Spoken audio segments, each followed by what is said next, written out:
Growing up in an area where education was a given, yet the resources were limited, this is one of the many things you don't notice. For example, like the kid that always causes distractions in class, the teacher that has to look for ways to be creative because the book students were using to read out of had to be used by her next classroom.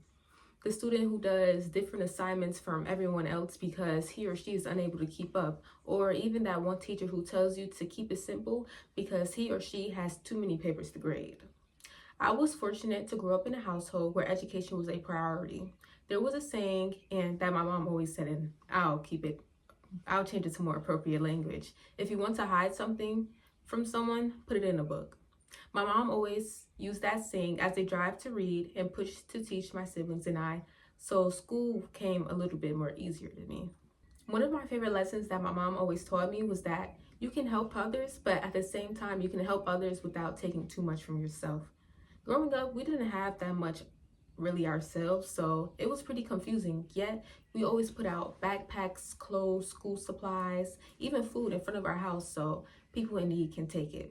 She will go around and collect donations so she can help out even more. So it was no surprise when I went to school with the kid that was a distraction, who now became my friend because I understood that everyone always had a single story to tell.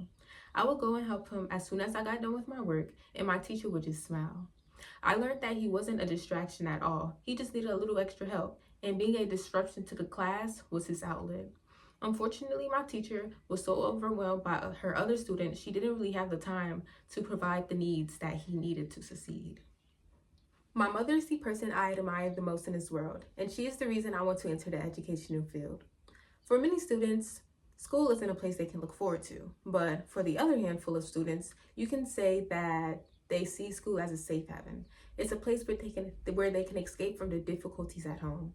My goal as a teacher is to provide a safe place where every student feels safe, understood, and supported.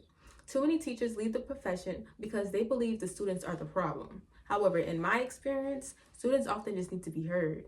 They need an environment where they feel comfortable to express themselves freely without any judgment. As a teacher, I will come up with ways to teach a younger generation through a more colorful academic environment, where we use life as a way of teaching.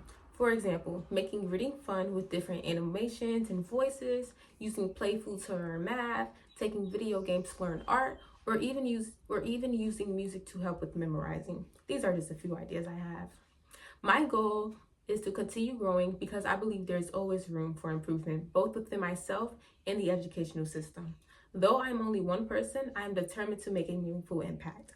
You see, the lessons I learned at an early age helped me to understand and realize everything is not always what it seems. And with patience and understanding, we can find ways to not only help the ones who can learn without difficulty, but get the attentions of the ones who may be having a harder time by making learning more reachable.